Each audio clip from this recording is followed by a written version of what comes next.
Jose Antonio atzera eta aurrera dabil goizean goizetik kamioiarekin Bermeon barrena, katesareari laguntzen ari da voluntario.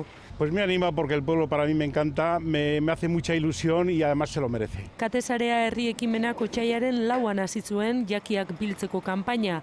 Herriko kontserba enpresek emandako jatekoa biltzen ari dira gaur. Produktua ipintzen dugu, pentsaten laguntza hori gaizki pasatzen dagoen bermeotarrei helduko zaiela.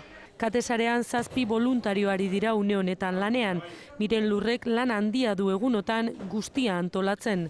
Bermeotarrek bermeotarrei laguntzeko sortu omen dute elkartea. Hau krisia dela eta ondoria sufritzen da bez hainbeste personak eta gure asmo bakarra da laguntza zabaldutie.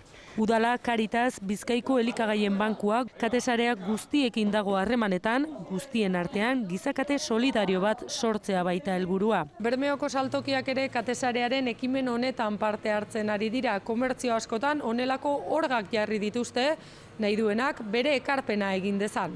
Guztira 2 tona jaki biltzea espero dute kanpaina honetan, baina katesarearen lana hasi besterik ez da egin. Hemendik aurrera, elkartearen ateak zabalik daude, ekarpenak egin, naiz laguntza eskatzeko.